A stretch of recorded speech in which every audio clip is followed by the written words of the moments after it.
3 ಪಾಯಿಂಟ್ಗಳಲ್ಲಿ ಸಿಬ್ಬಂದಿ ಅಲ್ಲಿ ಅಗೆದಾಗ ಏನೂ ಸಿಕ್ಕಿರಲಿಲ್ಲ. 4ನೇ ಪಾಯಿಂಟ್ನಲ್ಲಿ ಮುಂದುವರೆದ ಉತ್ಖನನ. ಭಾರೀ ಮಳೆಯ ನಡುವೆಯೂ ಕೂಡ ಶೋಧ ಕಾರ್ಯಾಚರಣೆ ನಡೀತಾ ಇದೆ. ಸುಮಾರು 1 ಗಂಟೆಯಿಂದ ಶೋಧ ನಡೀತಾ ಇದೆ. ಈವರೆಗೂ ತೆಗೆದ 3 ಪಾಯಿಂಟ್ಗಳಲ್ಲಿ ಏನೂ ಸಿಕ್ಕಿರಲಿಲ್ಲ. 2ನೇ ದಿನದಿಂದ ನಡೀತಾ ಇರುವ ಅಸ್ಥಿಪಂಜರದ ಶೋಧ ಎಸಿ ಸ್ಟೆಲ್ಲಾ ವರ್ಗೀಸ್ ನೇತೃತ್ವದಲ್ಲಿ ಸಮಾಧಿಯ ಉತ್ಖನನ ಕಾರ್ಯಾಚರಣೆ ನಡೀತಾ ಇದೆ.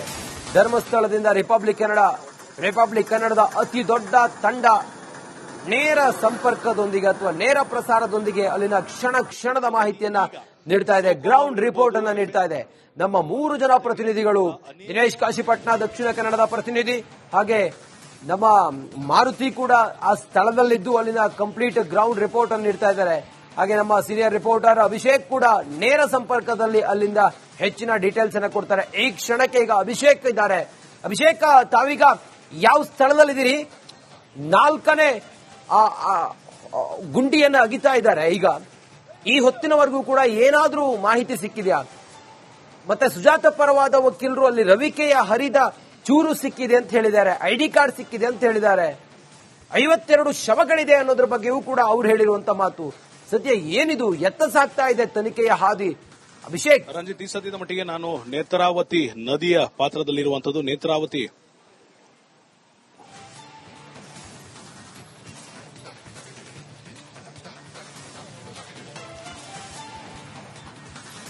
ರಂಜಿತ್, ಈ ಸದ್ಯದ ಮಟ್ಟಿಗೆ ನಾನು ನೇತ್ರಾವತಿ ನದಿಯ ಮೇಲಿರುವಂತಹ ಬ್ರಿಡ್ಜ್ ನಲ್ಲಿ ನಿಂತಿರುವಂತದ್ದು. ಮೊದಲನೇದಾಗಿ ಒಂದು ಚಿತ್ರಣವನ್ನ ಕ್ಯಾಮರಾ ಪರ್ಸನ್ ಮಹೇಶ್ ನಿಮಗೆ ತೋರಿಸ್ತಾ ಇದ್ದಾರೆ. ಈ ನೇತ್ರಾವತಿ ನದಿಯ ಬಲಭಾಗದಲ್ಲಿ ಕಾಣುವಂತ ಒಂದು ರಸ್ತೆ ಮಾರ್ಗ ಏನಿದೆ ಅಥವಾ ಪಾದದ ಮಾರ್ಗ ಏನಿದೆ, ಆ ಮಾರ್ಗದಲ್ಲಿ ಈ ಸದ್ಯದ ಮಟ್ಟಿಗೆ ಪ್ರಣವ್ ಮೋಹಂತಿ ಆಗಿರ್ಬೋದು, ಅದ್ರ ಜೊತೆಗೆ ಐಪಿಎಸ್ ಅಧಿಕಾರಿಗಳಾದ ಜಿತೇಂದ್ರ ಅವರಿರ್ಬೋದು, ಮತ್ತೊಂದು ಕಡೆಗೆ ಅನುಚೇತ್ ಅವರು ಕೂಡ ಸೋಕೋ ಸಿಬ್ಬಂದಿಯ ಜೊತೆ, ಎಫ್ಎಸ್ಎಲ್ ಸಿಬ್ಬಂದಿಯ ಜೊತೆ, ಅಲ್ಲಿ ಉತ್ಖನನ ಮಾಡುವಂತಹ ಸಿಬ್ಬಂದಿಯ ಜೊತೆ ಈಗ ತೆರಳಿದ್ದಾರೆ. ಪಾಯಿಂಟ್ ನಂಬರ್ 8ರ ಮುಖಾಂತರ ತೆರಳಿರುವಂತದ್ದು. ಮತ್ತೊಂದು ಕಡೆ ಇವರು ಯಾವ ಮಾರ್ಗವಾಗಿ ತೆರಳಿದ್ರು ಅನ್ನೋ ಒಂದು ಚಿತ್ರಣವನ್ನ ಕೂಡ ನಾವು ನಿಮಗೆ ತೋರಿಸ್ತೇವೆ. ಇದೇ ಬ್ರಿಡ್ಜ್ನ ಮುಖಾಂತರ ಧರ್ಮಸ್ಥಳಕ್ಕೆ ಸಂಪರ್ಕ ಕಲ್ಪಿಸುವಂತಹ ರಸ್ತೆ ಇರುವಂತದ್ದು.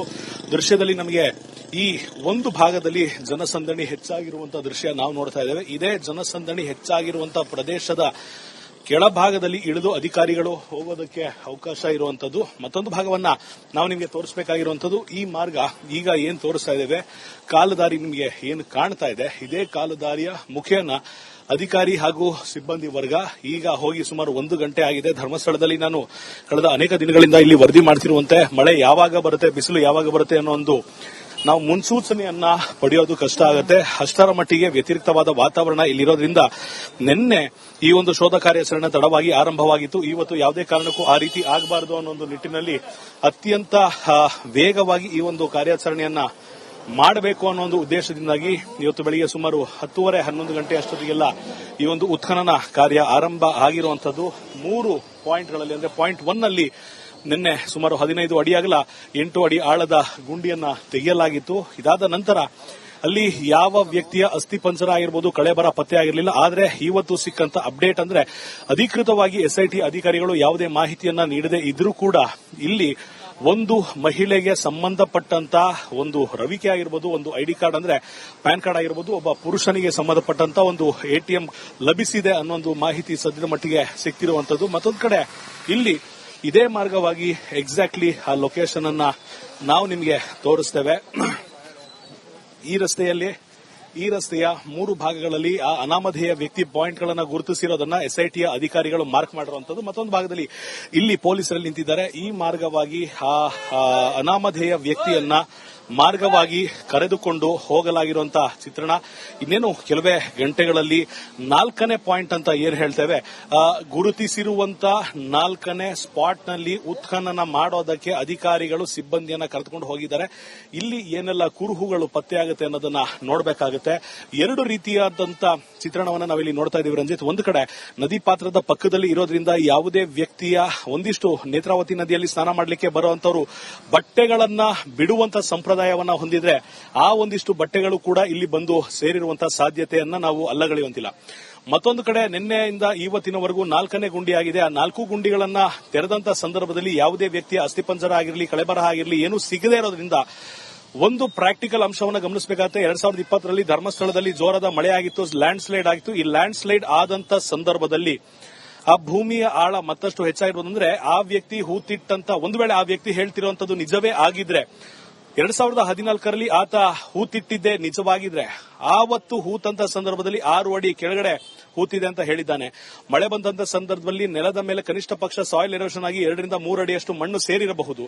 ಆ ಸೇರಿರುವಂತ ಮಣ್ಣಿನ ಕೆಳಗಡೆ 9 ರಿಂದ 10 ಅಡಿ ಹೋದಂತ ಸಂದರ್ಭದಲ್ಲಿ ಕಳೆಬರ ಸಿಗಬಹುದು. ಇಲ್ಲವಾದ್ರೆ ಸಾಯಿಲ್ ಎರೋಷನ್ ಆದಂತಹ ಸಂದರ್ಭದಲ್ಲಿ ಆ ಅಸ್ಥಿ ಪಂಜರದ ಸಮೇತ ಮಣ್ಣು ಮುಂದಕ್ಕೆ ಹೋಗಿರುವಂತಹ ಸಾಧ್ಯತೆ ಕೂಡ ಇರೋದ್ರಿಂದ ಒಂದು ಎಸ್ಐಟಿ ಅಧಿಕಾರಿಗಳ ಮುಂದೆ ಇರುವಂತ ಒಂದು ಪ್ರಾಬ್ಲಮ್ಯಾಟಿಕ್ ಸಿಚುವೇಶನ್.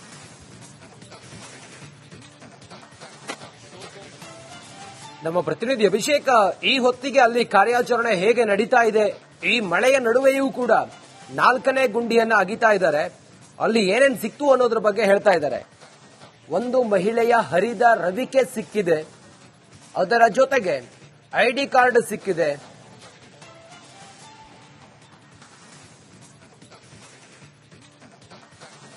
ಇನ್ನು ನಮ್ಮ ಜೊತೆಲಿ ನೋಡಿ 3 ಪಾಯಿಂಟ್ಗಳಲ್ಲಿ ಸಿಬ್ಬಂದಿ ಅಲ್ಲಿ ಅಗೆದಾಗ ಏನೂ ಸಿಕ್ಕಿರಲಿಲ್ಲ. 4ನೇ ಪಾಯಿಂಟ್ನಲ್ಲಿ ಮುಂದುವರೆದ ಉತ್ಖನನ. ಭಾರೀ ಮಳೆಯ ನಡುವೆಯೂ ಕೂಡ ಶೋಧ ಕಾರ್ಯಾಚರಣೆ ನಡೀತಾ ಇದೆ. ಸುಮಾರು 1 ಗಂಟೆಯಿಂದ ಶೋಧ ನಡೀತಾ ಇದೆ. ಈವರೆಗೂ ತೆಗೆದ 3 ಪಾಯಿಂಟ್ಗಳಲ್ಲಿ ಏನೂ ಸಿಕ್ಕಿರಲಿಲ್ಲ.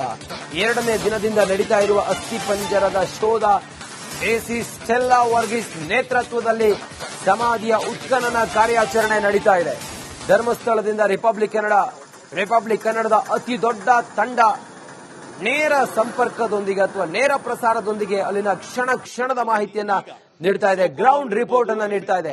ನಮ್ಮ 3 ಜನ ಪ್ರತಿನಿಧಿಗಳು, ದಿನೇಶ್ ಕಾಶಿಪಟ್ನ ದಕ್ಷಿಣ ಕನ್ನಡದ ಪ್ರತಿನಿಧಿ, ಹಾಗೆ ನಮ್ಮ ಮಾರುತಿ ಕೂಡ ಆ ಸ್ಥಳದಲ್ಲಿದ್ದು ಅಲ್ಲಿನ ಕಂಪ್ಲೀಟ್ ಗ್ರೌಂಡ್ ರಿಪೋರ್ಟ್ ಅನ್ನು ನೀಡ್ತಾ ಇದ್ದಾರೆ.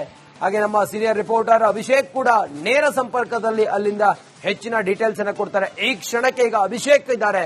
ಅಭಿಷೇಕ್, ತಾವೀಗ ಯಾವ ಸ್ಥಳದಲ್ಲಿದ್ದೀರಿ? 4ನೇ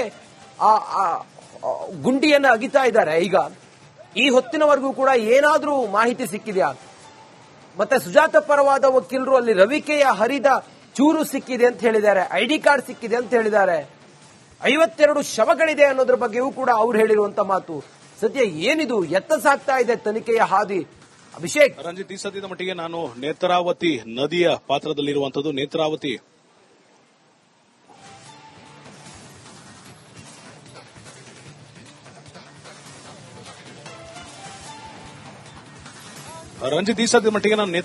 ನದಿಯ ಮೇಲಿರುವಂತಹ ಬ್ರಿಡ್ಜ್ ನಲ್ಲಿ ನಿಂತಿರುವಂತದ್ದು. ಮೊದಲನೇದಾಗಿ ಒಂದು ಚಿತ್ರಣವನ್ನ ಕ್ಯಾಮರಾ ಪರ್ಸನ್ ಮಹೇಶ್ ನಿಮಗೆ ತೋರಿಸ್ತಾ ಇದ್ದಾರೆ. ಈ ನೇತ್ರಾವತಿ ನದಿಯ ಬಲಭಾಗದಲ್ಲಿ ಕಾಣುವಂತ ಒಂದು ರಸ್ತೆ ಮಾರ್ಗ ಏನಿದೆ ಅಥವಾ ಪಾದದ ಮಾರ್ಗ ಏನಿದೆ, ಆ ಮಾರ್ಗದಲ್ಲಿ ಈ ಸದ್ಯದ ಮಟ್ಟಿಗೆ ಪ್ರಣವ್ ಮೋಹಂತಿ ಆಗಿರ್ಬೋದು, ಅದ್ರ ಜೊತೆಗೆ ಐಪಿಎಸ್ ಅಧಿಕಾರಿಗಳಾದ ಜಿತೇಂದ್ರ ಅವರಿರ್ಬೋದು, ಮತ್ತೊಂದು ಕಡೆಗೆ ಅನುಚೇತ್ ಅವರು ಕೂಡ ಸೋಕೋ ಸಿಬ್ಬಂದಿಯ ಜೊತೆ, ಎಫ್ಎಸ್ಎಲ್ ಸಿಬ್ಬಂದಿಯ ಜೊತೆ, ಅಲ್ಲಿ ಉತ್ಖನನ ಮಾಡುವಂತಹ ಸಿಬ್ಬಂದಿಯ ಜೊತೆ ಈಗ ತೆರಳಿದ್ದಾರೆ. ಪಾಯಿಂಟ್ ನಂಬರ್ 8ರ ಮುಖಾಂತರ ತೆರಳಿರುವಂತದ್ದು. ಮತ್ತೊಂದು ಕಡೆ ಇವರು ಯಾವ ಮಾರ್ಗವಾಗಿ ತೆರಳಿದ್ರು ಅನ್ನೋ ಒಂದು ಚಿತ್ರಣವನ್ನ ಕೂಡ ನಾವು ನಿಮಗೆ ತೋರಿಸ್ತೇವೆ. ಇದೇ ಬ್ರಿಡ್ಜ್ನ ಮುಖಾಂತರ ಧರ್ಮಸ್ಥಳಕ್ಕೆ ಸಂಪರ್ಕ ಕಲ್ಪಿಸುವಂತಹ ರಸ್ತೆ ಇರುವಂತದ್ದು. ದೃಶ್ಯದಲ್ಲಿ ನಮಗೆ ಈ ಒಂದು ಭಾಗದಲ್ಲಿ ಜನಸಂದಣಿ ಹೆಚ್ಚಾಗಿರುವಂತಹ ದೃಶ್ಯ ನಾವು ನೋಡ್ತಾ ಇದ್ದೇವೆ. ಇದೇ ಜನಸಂದಣಿ ಹೆಚ್ಚಾಗಿರುವಂತಹ ಪ್ರದೇಶದ ಕೆಳಭಾಗದಲ್ಲಿ ಇಳಿದು ಅಧಿಕಾರಿಗಳು ಹೋಗೋದಕ್ಕೆ ಅವಕಾಶ ಇರುವಂತದ್ದು. ಮತ್ತೊಂದು ಭಾಗವನ್ನ ನಾವು ನಿಮಗೆ ತೋರಿಸಬೇಕಾಗಿರುವಂತದ್ದು. ಈ ಮಾರ್ಗ ಈಗ ಏನ್ ತೋರಿಸ್ತಾ ಇದ್ದೇವೆ, ಕಾಲುದಾರಿ ನಿಮಗೆ ಏನು ಕಾಣ್ತಾ ಇದೆ, ಇದೇ ಕಾಲುದಾರಿಯ ಮುಖೇನ ಅಧಿಕಾರಿ ಹಾಗೂ ಸಿಬ್ಬಂದಿ ವರ್ಗ ಈಗ ಹೋಗಿ ಸುಮಾರು 1 ಗಂಟೆ ಆಗಿದೆ. ಧರ್ಮಸ್ಥಳದಲ್ಲಿ ನಾನು ಕಳೆದ ಅನೇಕ ದಿನಗಳಿಂದ ಇಲ್ಲಿ ವರದಿ ಮಾಡ್ತಿರುವಂತೆ ಮಳೆ ಯಾವಾಗ ಬರುತ್ತೆ, ಬಿಸಿಲು ಯಾವಾಗ ಬರುತ್ತೆ ಅನ್ನೋ ಒಂದು ನಾವು ಮುನ್ಸೂಚನೆಯನ್ನ ಪಡೆಯೋದು ಕಷ್ಟ ಆಗುತ್ತೆ. ಅಷ್ಟರ ಮಟ್ಟಿಗೆ ವ್ಯತಿರಿಕ್ತವಾದ ವಾತಾವರಣ ಇಲ್ಲಿರೋದ್ರಿಂದ ನಿನ್ನೆ ಈ ಒಂದು ಶೋಧ ಕಾರ್ಯಾಚರಣೆ ತಡವಾಗಿ ಆರಂಭವಾಗಿತ್ತು. ಇವತ್ತು ಯಾವುದೇ ಕಾರಣಕ್ಕೂ ಆ ರೀತಿ ಆಗಬಾರದು ಅನ್ನೋ ಒಂದು ನಿಟ್ಟಿನಲ್ಲಿ ಅತ್ಯಂತ ವೇಗವಾಗಿ ಈ ಒಂದು ಕಾರ್ಯಾಚರಣೆಯನ್ನ ಮಾಡಬೇಕು ಅನ್ನೋ ಒಂದು ಉದ್ದೇಶದಿಂದಾಗಿ ಇವತ್ತು ಬೆಳಿಗ್ಗೆ ಸುಮಾರು 10:30-11 ಗಂಟೆ ಅಷ್ಟೊತ್ತಿಗೆಲ್ಲ ಈ ಒಂದು ಉತ್ಖನನ ಕಾರ್ಯ ಆರಂಭ ಆಗಿರುವಂತದ್ದು. 3 ಪಾಯಿಂಟ್ಗಳಲ್ಲಿ, ಅಂದ್ರೆ ಪಾಯಿಂಟ್ 1 ನಲ್ಲಿ ನಿನ್ನೆ ಸುಮಾರು 15 ಅಡಿ ಅಗಲ 8 ಅಡಿ ಆಳದ ಗುಂಡಿಯನ್ನ ತೆಗೆಯಲಾಗಿತ್ತು. ಇದಾದ ನಂತರ ಅಲ್ಲಿ ಯಾವ ವ್ಯಕ್ತಿಯ ಅಸ್ಥಿಪಂಜರ ಆಗಿರ್ಬೋದು, ಕಳೆಬರ ಪತ್ತೆ ಆಗಿರಲಿಲ್ಲ. ಆದರೆ ಇವತ್ತು ಸಿಕ್ಕಂತ ಅಪ್ಡೇಟ್ ಅಂದ್ರೆ ಅಧಿಕೃತವಾಗಿ ಎಸ್ಐಟಿ ಅಧಿಕಾರಿಗಳು ಯಾವುದೇ ಮಾಹಿತಿಯನ್ನ ನೀಡದೇ ಇದ್ರೂ ಕೂಡ ಇಲ್ಲಿ ಒಂದು ಮಹಿಳೆಗೆ ಸಂಬಂಧಪಟ್ಟಂತ ಒಂದು ರವಿಕೆ ಆಗಿರ್ಬೋದು, ಒಂದು ಐಡಿ ಕಾರ್ಡ್ ಅಂದ್ರೆ ಪ್ಯಾನ್ ಕಾರ್ಡ್ ಆಗಿರ್ಬೋದು, ಒಬ್ಬ ಪುರುಷನಿಗೆ ಸಂಬಂಧಪಟ್ಟಂತ ಒಂದು ATM ಲಭಿಸಿದೆ ಅನ್ನೋ ಒಂದು ಮಾಹಿತಿ ಸದ್ಯದ ಮಟ್ಟಿಗೆ ಸಿಕ್ತಿರುವಂತದ್ದು. ಮತ್ತೊಂದು ಕಡೆ ಇಲ್ಲಿ ಇದೇ ಮಾರ್ಗವಾಗಿ ಎಕ್ಸಾಕ್ಟ್ಲಿ ಆ ಲೊಕೇಶನ್ ಅನ್ನ ನಾವು ನಿಮಗೆ ತೋರಿಸ್ತೇವೆ. ಈ ರಸ್ತೆಯ 3 ಭಾಗಗಳಲ್ಲಿ ಆ ಅನಾಮಧೇಯ ವ್ಯಕ್ತಿ ಪಾಯಿಂಟ್ಗಳನ್ನು ಗುರುತಿಸಿರೋದನ್ನ SITಯ ಅಧಿಕಾರಿಗಳು ಮಾರ್ಕ್ ಮಾಡಿರುವಂತದ್ದು. ಮತ್ತೊಂದು ಭಾಗದಲ್ಲಿ ಇಲ್ಲಿ ಪೊಲೀಸರಲ್ಲಿ ನಿಂತಿದ್ದಾರೆ. ಈ ಮಾರ್ಗವಾಗಿ ಆ ಅನಾಮಧೇಯ ವ್ಯಕ್ತಿಯನ್ನ ಮಾರ್ಗವಾಗಿ ಕರೆದುಕೊಂಡು ಹೋಗಲಾಗಿರುವಂತಹ ಚಿತ್ರಣ.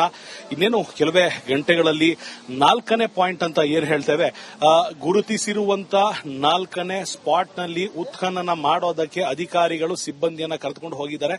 ಇಲ್ಲಿ ಏನೆಲ್ಲ ಕುರುಹುಗಳು ಪತ್ತೆಯಾಗುತ್ತೆ ಅನ್ನೋದನ್ನ ನೋಡಬೇಕಾಗುತ್ತೆ. 2 ರೀತಿಯಾದಂತ ಚಿತ್ರಣವನ್ನ ನಾವಿಲ್ಲಿ ನೋಡ್ತಾ ಇದೀವಿ ರಂಜಿತ್. ಒಂದು ಕಡೆ ನದಿ ಪಾತ್ರದ ಪಕ್ಕದಲ್ಲಿ ಇರೋದ್ರಿಂದ ಯಾವುದೇ ವ್ಯಕ್ತಿಯ ಒಂದಿಷ್ಟು ನೇತ್ರಾವತಿ ನದಿಯಲ್ಲಿ ಸ್ನಾನ ಮಾಡಲಿಕ್ಕೆ ಬರುವಂತವರು ಬಟ್ಟೆಗಳನ್ನ ಬಿಡುವಂತ ಸಂಪ್ರದಾಯವನ್ನ ಹೊಂದಿದ್ರೆ ಆ ಒಂದಿಷ್ಟು ಬಟ್ಟೆಗಳು ಕೂಡ ಇಲ್ಲಿ ಬಂದು ಸೇರಿರುವಂತಹ ಸಾಧ್ಯತೆಯನ್ನ ನಾವು ಅಲ್ಲಗಳೆಯುವಂತಿಲ್ಲ. ಮತ್ತೊಂದು ಕಡೆ ನಿನ್ನೆಯಿಂದ ಇವತ್ತಿನವರೆಗೂ 4ನೇ ಗುಂಡಿ ಆಗಿದೆ. ಆ 4 ಗುಂಡಿಗಳನ್ನ ತೆರೆದಂತ ಸಂದರ್ಭದಲ್ಲಿ ಯಾವುದೇ ವ್ಯಕ್ತಿಯ ಅಸ್ಥಿಪಂಜರ ಆಗಿರಲಿ, ಕಳೆಬರಹ ಆಗಿರಲಿ ಏನೂ ಸಿಗದೇ ಇರೋದ್ರಿಂದ ಒಂದು ಪ್ರಾಕ್ಟಿಕಲ್ ಅಂಶವನ್ನು ಗಮನಿಸಬೇಕಾಗುತ್ತೆ. 2020ರಲ್ಲಿ ಧರ್ಮಸ್ಥಳದಲ್ಲಿ ಜೋರಾದ ಮಳೆ ಆಗಿತ್ತು, ಲ್ಯಾಂಡ್ ಸ್ಲೈಡ್ ಆಗಿತ್ತು. ಈ ಲ್ಯಾಂಡ್ ಸ್ಲೈಡ್ ಆದಂತ ಸಂದರ್ಭದಲ್ಲಿ ಆ ಭೂಮಿಯ ಆಳ ಮತ್ತಷ್ಟು ಹೆಚ್ಚಾಗಿರೋದಂದ್ರೆ ಆ ವ್ಯಕ್ತಿ ಹೂತಿಟ್ಟಂತ, ಒಂದು ವೇಳೆ ಆ ವ್ಯಕ್ತಿ ಹೇಳ್ತಿರುವಂತದ್ದು ನಿಜವೇ ಆಗಿದ್ರೆ, 2014ರಲ್ಲಿ ಆತ ಹೂತಿಟ್ಟಿದ್ದೇ ನಿಜವಾಗಿದ್ರೆ ಆವತ್ತು ಹೂತಂತ ಸಂದರ್ಭದಲ್ಲಿ 6 ಅಡಿ ಕೆಳಗಡೆ ಹೂತಿದೆ ಅಂತ ಹೇಳಿದ್ದಾನೆ. ಮಳೆ ಬಂದಂತ ಸಂದರ್ಭದಲ್ಲಿ ನೆಲದ ಮೇಲೆ ಕನಿಷ್ಠ ಪಕ್ಷ ಸಾಯಿಲ್ ಎರೋಷನ್ ಆಗಿ 2 ರಿಂದ 3 ಅಡಿಯಷ್ಟು ಮಣ್ಣು ಸೇರಿರಬಹುದು. ಆ ಸೇರಿರುವಂತ ಮಣ್ಣಿನ ಕೆಳಗಡೆ 9 ರಿಂದ 10 ಅಡಿ ಹೋದಂತ ಸಂದರ್ಭದಲ್ಲಿ ಕಳೆಬರಹ ಸಿಗಬಹುದು. ಇಲ್ಲವಾದ್ರೆ ಸಾಯಿಲ್ ಎರೋಷನ್ ಆದಂತಹ ಸಂದರ್ಭದಲ್ಲಿ ಆ ಅಸ್ಥಿ ಪಂಜರದ ಸಮೇತ ಮಣ್ಣು ಮುಂದಕ್ಕೆ ಹೋಗಿರುವಂತಹ ಸಾಧ್ಯತೆ ಕೂಡ ಇರೋದ್ರಿಂದ ಒಂದು SIT ಅಧಿಕಾರಿಗಳ ಮುಂದೆ ಇರುವಂತ ಒಂದು ಪ್ರಾಬ್ಲಮ್ಯಾಟಿಕ್ ಸಿಚುವೇಶನ್.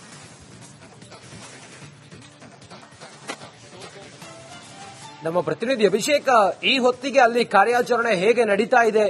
ಈ ಮಳೆಯ ನಡುವೆಯೂ ಕೂಡ 4ನೇ ಗುಂಡಿಯನ್ನ ಅಗಿತಾ ಇದ್ದಾರೆ. ಅಲ್ಲಿ ಏನೇನ್ ಸಿಕ್ತು ಅನ್ನೋದ್ರ ಬಗ್ಗೆ ಹೇಳ್ತಾ ಇದ್ದಾರೆ.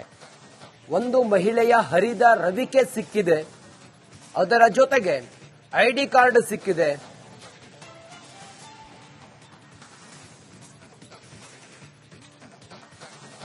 ಇನ್ನು ನಮ್ಮ ಜೊತೆಲಿ ನೋಡಿ